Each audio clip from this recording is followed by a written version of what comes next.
ಪ್ರಾರ್ಥನೆ ಮೂಲಕವಾಗಿ ಅತ್ಯುನ್ನತವಾದಂತಹ ಕಾರ್ಯಗಳನ್ನು ದಾವೀದನು ನೋಡಿದ್ದಾನೆ, ಅನುಭವಿಸಿದ್ದಾನೆ. ಆದ್ದರಿಂದ ಅದು ತನ್ನ ಅನುಭವವನ್ನು ಹಂಚಿಕೊಳ್ತಾ ಇದ್ದಾನೆ. ನಾನು ಮೊರೆ ಇಡುವಾಗೆಲ್ಲ ಆತನು ಕೇಳುತ್ತಾನೆ. ಆದ್ದರಿಂದ ನಾವು ಹೆಂಗಿರ್ಬೇಕಂತೆ? ಭಕ್ತಿಯುಳ್ಳವರಾಗಿರ್ಬೇಕು. ದೇವರು ಯಾಕೆ ನಾವು ಭಕ್ತಿಯುಳ್ಳವರಾಗಿರ್ಬೇಕಂದ್ರೆ, ನಾವು ಮೊರೆ ಇಟ್ಟಾಗ ಆತ ನಮ್ಮ ಪ್ರಾರ್ಥನೆ ಕೇಳಬೇಕಂದ್ರೆ ನಮ್ಮಲ್ಲಿ ಭಯ ಭಕ್ತಿ ಇರಬೇಕು. ಆ ಭಯ ಭಕ್ತಿ ನಮ್ಮಲ್ಲಿ ಇಲ್ಲ ಅಂದ್ರೆ ನಮ್ಮ ಪ್ರಾರ್ಥನೆ ದೇವರು ಕೇಳಲ್ಲ. ಅದಕ್ಕೋಸ್ಕರ ಇಲ್ಲಿ ಯಾರು ದಾವೀದನು ಸ್ಪಷ್ಟವಾಗಿ ಇಲ್ಲಿ ಬರೆಯಲ್ಪಟ್ಟಿದೆ, ಯೆಹೋವನು ತನ್ನ ಭಕ್ತನನ್ನು ತನಗೋಸ್ಕರ ಪ್ರತ್ಯೇಕಿಸಿಕೊಂಡಿದ್ದಾನೆಂದು ತಿಳಿದುಕೊಳ್ಳಿರಿ. ತನಗೋಸ್ಕರ ಪ್ರತ್ಯೇಕಿಸಿ ಭಕ್ತನನ್ನು, ಅದು ನೀನು ಆ ಭಕ್ತನ ಸ್ಥಾನದಲ್ಲಿ ಇದೆಯಾ? ಆ ಭಕ್ತಿ ನಿನ್ನಲ್ಲಿ ಐತ್ಯಾ? ನಮ್ಮನ್ನು ನಾವು ಪರೀಕ್ಷಿಸ್ಕೊಳ್ಳೋಣ.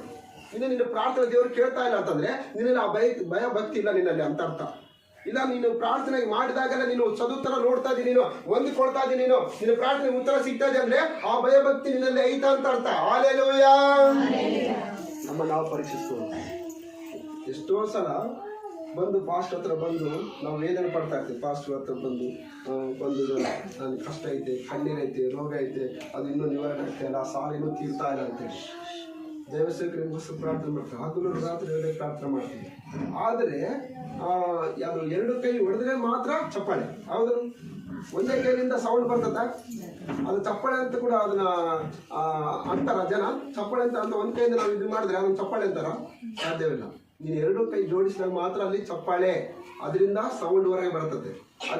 ಅದೇ ರೀತಿ ನಾವು ಪ್ರಾರ್ಥನೆ ಮಾಡುವಾಗ ನಮ್ಮ ಪ್ರಾರ್ಥನೆ ನಿಮ್ಗೆ ನಿಮ್ಮ ಎಲ್ಲ ಪರಿಸ್ಥಿತಿ ಎಲ್ಲ ಬದಲಾಯಿಸ್ಬೇಕಂತಂದ್ರೆ ನೀವು ಕೂಡ ಆತನಲ್ಲಿ ನಂಬಿಕೆ ಇಡಬೇಕು, ಭಯ ಭಕ್ತಿಯಲ್ಲಿ ಜೀವಿಸ್ಬೇಕು, ಆ ಭಕ್ತಿಯನ್ನು ವೃದ್ಧಿ ಮಾಡ್ಕೋಬೇಕು. ಈಗ ಅನ್ಯ ಜನಗಳಲ್ಲಿ ಕೂಡ ಭಕ್ತಿ ಇದೆ, ಆದ್ರೆ ದೇವರು ಎಷ್ಟು ಭಕ್ತಿಯಲ್ಲಿ ಅವ್ರು ಇರ್ತಾರಲ್ಲ ಅಷ್ಟು ಅವ್ರ ಮೇಲೆ ದೇವ್ರಿಗೆ ಪ್ರೀತಿ ಇರ್ತದಂತೆ. ಅನ್ಯ ಜನರು ಇರ್ತಾರಲ್ಲ, ಎಷ್ಟೋ ಜನ ನೋಡ್ರಿ, ಪೂಜಾರಿಗಳು ದೇವರು ಅಂದ್ಕೊಂಡ, ಮುಸ್ಲಿಂ ದೇವರು ಅಂದ್ಕೊಂಡ, ಅದೇ ರೀತಿಯಾಗಿ ಬ್ರಾಹ್ಮಣರ ದೇವರು ಅಂದ್ಕೊಂಡ, ಅದೇ ರೀತಿಯಾಗಿ ಎಲ್ಲ ಬೇರೆ ಬೇರೆ ಕ್ಯಾಸ್ಟ್ ಎಲ್ಲ ಈ ನಮ್ಮ ಭಾರತ ದೇಶದಲ್ಲಿ ಇದೆ ಜಾತಿ ಭೇದ ಇರೋದು. ಈ ಜಾತಿ ಭೇದ ಇದ್ದಂಥ ಸ್ಥಳದಲ್ಲೇ ದೇವರು ಅವರವರ ಭಯ ಭಕ್ತಿಯನ್ನು ನೋಡಿ ದೇವರು ಎಷ್ಟೋ ಜನ ಭಯ ಭಕ್ತಿ ಇದೆ, ಆ ಭಕ್ತಿ ತೋರಿಸ್ತಾರೆ. ಆದ್ರೆ ಎಲ್ಲಿ ಗೊತ್ತಾ? ನಿಜವಾದ ದೇವರ ಹತ್ರ ತೋರಿಸ್ತಾ ಇಲ್ಲ. ನಿಜವಾದ ದೇವರ ಯೇಸು ಕ್ರಿಸ್ತನ ಹತ್ರ ಭಕ್ತಿ ತೋರಿಸಿದ್ರೆ ಅವರ ಜೀವನ ಪಾವನ ಆಗ್ತದೆ. ಆದ್ರೆ ಅವ್ರು ಸತ್ಯ ದೇವರನ್ನು ಕಂಡುಕೊಳ್ಳದೆ ಎಲ್ಲೆಲ್ಲೇ ಹೋಗಿ ಆ ಭಕ್ತಿಯನ್ನು ತೋರ್ಪಡಿಸ್ತಾರೆ.